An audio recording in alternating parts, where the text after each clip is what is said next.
ሰላም ቅዱሳን አገልጋይ ዳኒ ነኝ። የእናንተ አገልጋይ ዛሬም በተለመደው ሰዓት መጥቻለሁ።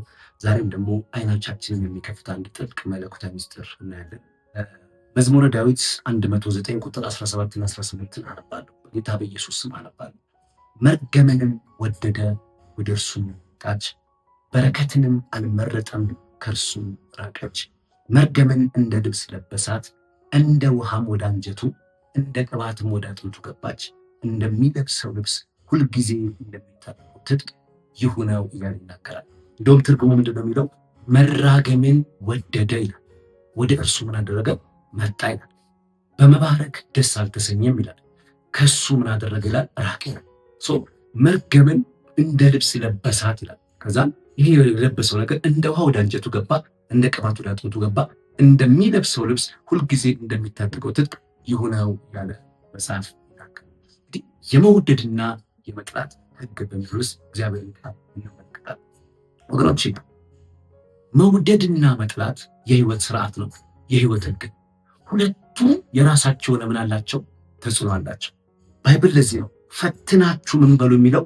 ውደዱ፣ ፍቅራችሁ ከፊት ይልቅ በእውቀትና በማስተዋል ላይ የተመረኮዘ ይሁን እያለ ይናገራል። ነገሮችን ስንወድም ነገሮችን ስንጠላም ፈትነን መውደድ አለብን፣ ፈትነን መጥላት አለብን። ለምን ከተባለ መውደድና መጥላት ህግ ስለሆነ ያ ህግ ደግሞ ዛሬም ስለሚሰራ በጣም ምን ማድረግ አለብን? ማስተዋል አለብን።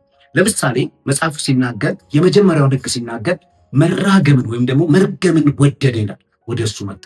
የመጀመሪያው ህግ የምትወደው ነገር ወደ አንተ ይመጣል፣ የምትጠላው ነገር ካንተ ይሸሻል።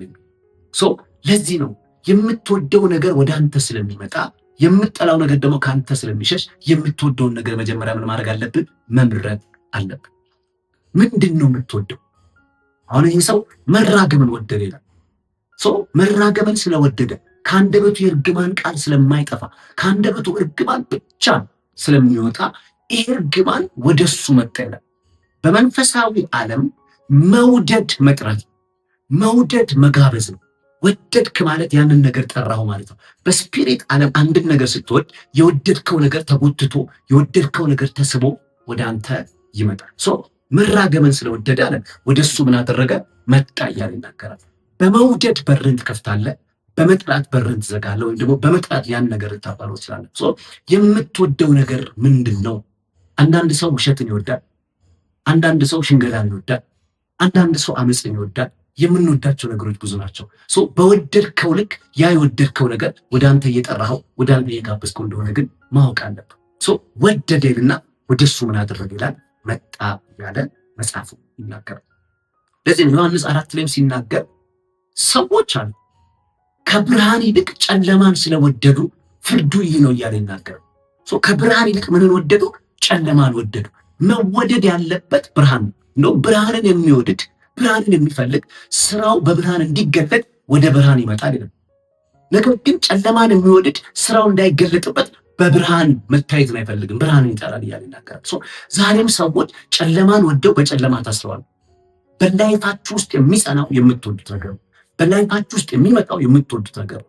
ዛሬ ምንድን ነው እየወደዳችሁ ያላችሁ? መገላገያው መንገድ ደግሞ የወደድከውን ነገር መጥራት። ለምሳሌ በአመፅ ውስጥ ካለ አመፅን ከወደድክ አመፅ ወደ አንተ መጥቷል። የአመፅ ከአንተ እንዲሸሽ ከፈለግ ያንን ነገር ምን ማድረግ አለብን? መጥላት። በመውደድ በርን የከፈትክለትን በመጥላት ምን ታደርገዋለህ? ታባረዋለህ ያለ ከመውደድና ከመጥላት ህግ መካከል አንዱ የወደድከው ነገር ወደ አንተ ምን ይላል ነው ይመጣል። እዚህ ጋር አንድ ሴት ላሳያችሁ።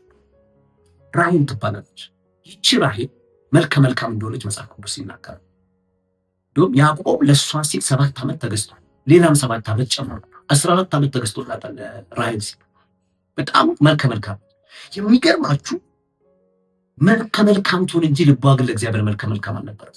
የአባቷን ተራፊም ትወደው ነበር፣ በድብቅም ታመልከው ነበር። ጥላው ተጸየፈው የተባለውን ነገር ወደደችው። በሯን ምን አደረገችለት? ከፈተችለት። እንደውም አንድ ቃል ላንብብላችሁ። ዘዳግም ላይ አንድ የሚያስገርም ቃል አለ። ዘዳግም 7 ቁጥር 25 ጀምሮ ያለውን ቃል ላንብብላችሁ። የተቀረጸውን የአምላኮቻቸውን ምስል በእሳት ታቃጥላለህ፣ የተሰራባቸውን ብርና ወርቅ አትመኝ፣ በአምላክህም በእግዚአብሔር ዘንድ እርኩስ ነውና እንዳትጠመድበት እንዳትጠመድበት ከእርሱ ምንም አትውሰድ፣ እንደ እርሱም እርጉም እንዳትሆን እርኩስን ነገር ወደ ቤት አታግባ፣ እርጉም ነውና ተጸየፈው ጥላው እያለ ይናገራል። እርጉም ነውና ተጸየፈው ጥላው፣ እንዳያጠምድ እያለ ይናገራል። ተጸየፈው ጥላው የተባለውን ነገር ወደደችው፣ ጋበዘችው። ይገርም ነው። እንደውም ከያዕቆብ ከላባ ቤት ሲኮበልል በድብቅ ስታመልከው የነበረውን ስትለማመድ የነበረውን ያንን ጣዖት ይዛ ወጣች እያለ ይናገራል። ላባ እስኪከተላቸው ድረስ የአባትን ቤት ከናፈቅ ሂድ፣ አምላኮችን ለምን ወሰድካል? እኔ የማመልከው የሰማይና የምድርን የፈጠረ አምላክን ነው። ያንተ ዕቃ በቤት ውስጥ ከተገኘ የተገኘበት ሰው ይሙት ብሎ ሳያውቅ ወርዳ ወጣ። ራሔል እንደሰረቀቻቸው አያውቅም ነበር። በዛ ሰዓት ሁሉ እግዚአብሔር እድል እየሰጣት ነበር፣ እንድትናዘዝ እንድትጠላው እግዚአብሔር እድል እየሰጣት ነበር። እሷ ግን ተወደው ስለነበረ በኮርቻ ውስጥ አርጋ በመቀመጫው እንደደበቀችው ትመለከታላችሁ። አያችሁ፣ ወደደችው፣ ወደ እሷ ጋበዘችው። የሚገርማችሁ የወደደችው ነገር ግን መጥፊያው።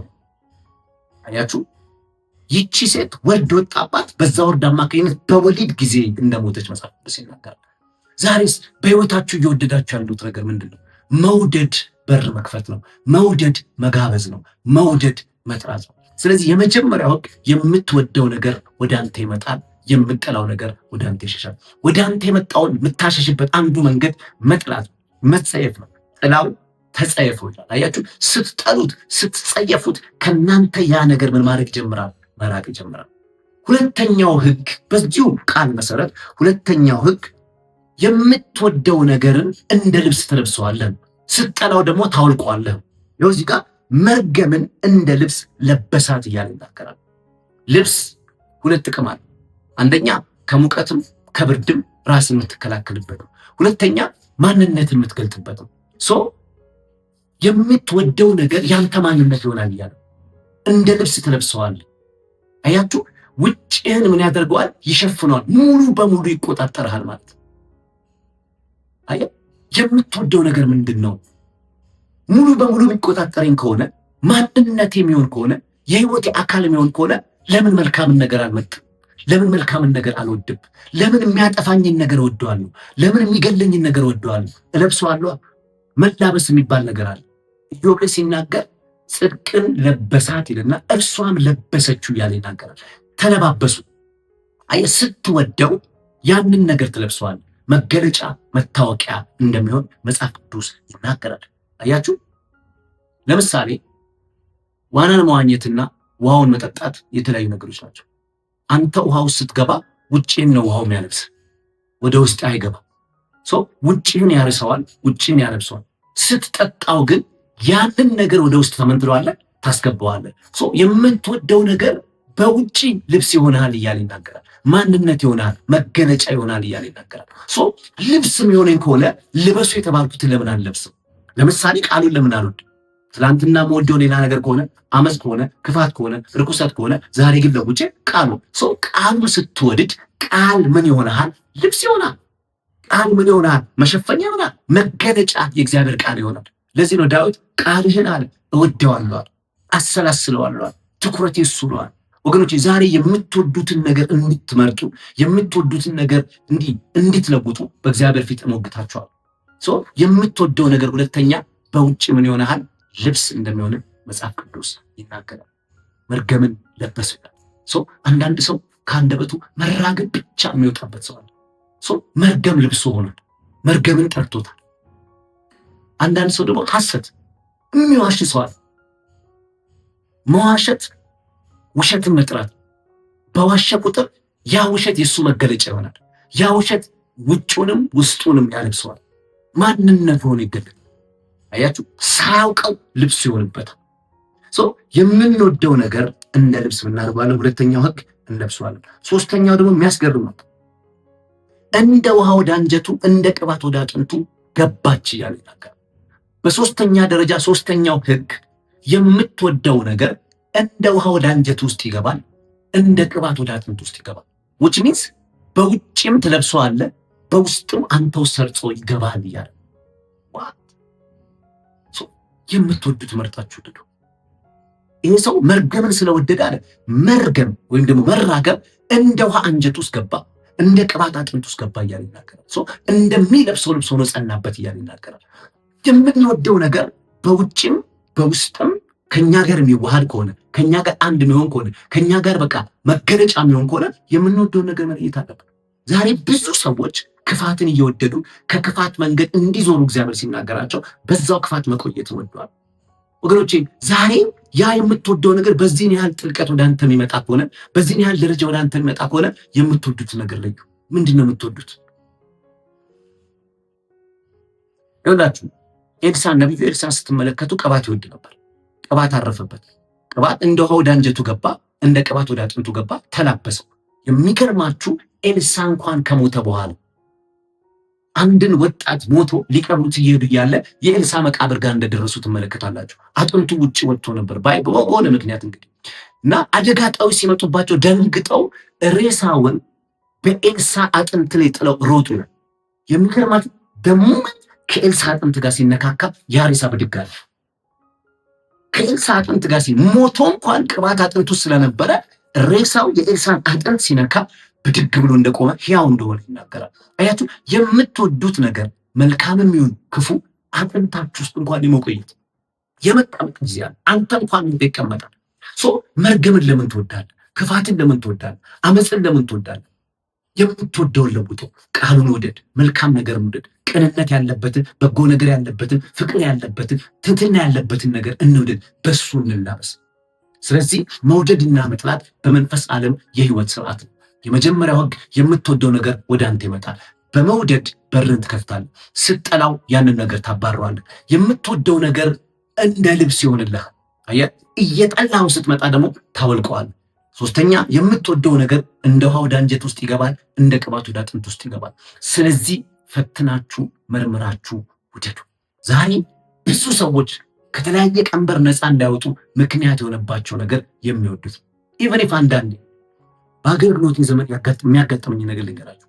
አንዳንድ ሰዎች በመናፍስት ታስረው ተወደዋለሁ ወይ መንፈሱን አልወደውም፣ አሁንም ደግሞ ሲባል መንፈሱ አይወጣም። እስኪጠሉት ድረስ እስኪጠየፉት ድረስ በቃኝ እስኪሉ ድረስ መንፈሱ ህጋዊ እውቅና በህይወታቸው ላይ ያገኝ። እንደውም አንዳንድ ስፒሪቱ ምን ይላቸዋል? ትወደኛለች እኮ ለምን አትወዱም ይላል። ትወደኛለች ማለት በፍቅር ደረጃ እወድሃለሁ ላትሉ ትችላላችሁ። አልተቃወምከውም ማለት ወደዋል ማለት ነው። አልጸለይክም ልቀቀኝ አላልከውም ማለት ወደዋል ማለት ነው። አልጠላኸውም ማለት ወደዋል ማለት ነው። በተለያየ መንገድ አንድ ሰው ለአንድ ነገር ያለውን ጥላቻ ያሳያል። ዛሬ የታሰራችሁበትን ጉዳይ ዛሬ ያላችሁበት ሁኔታ የማትወዱት የምትጠሉት ከሆነ እንደ ውሃ ወደ አንጀታችሁ የገባው እንደ ቅባት ወደ አጥንታችሁ የገባው እንደምትለብሱት ልብስ ሆኖ በህይወታችሁ ላይ የጸናው ነገር ከእናንተ ለቆ መሄድ ይጀምራል። ስለዚህ በዚህ ጥበብ ነገሮችን እየመረመራችሁ በዚህ ጥበብ ነገሮችን እየፈተሻችሁ የሚሻለውን ነገር ምን በሉ ውደዱ። እግዚአብሔር ዘመናችሁን ይባርክ፣ ህይወታችሁን ያለምልም፣ መንገዳችሁን ያቅና። በጌታ በኢየሱስ ስም ይሄ አዲሱ ዓመት ይሄ አዲሱ ጊዜ በኢየሱስ ክርስቶስ ስም ስልጣን የምንገባበት አዲሱ ዓመት አሮጌውን ነገር እየጣልን አሮጌውን አቅማዳ እያስወገድን ወደ አዲስ ነገር ምንዞርበት ከክፋት ከአመፅ ከብዙ ነገር ርቀን ወደ እግዚአብሔር ምንዞርበት ወደ ቃሉ ወደ ቅባቱ ምንዞርበት ጊዜ ይሆንልን። ተባረኩ። እግዚአብሔር ዘመናችሁን ይባርክ። በዚህ ትምህርት እየተጠቀማችሁ ከሆነ ሼር፣ ኮፒ ሊንክ በማድረግ ለሌሎች እንዲደርስ አድርጉ።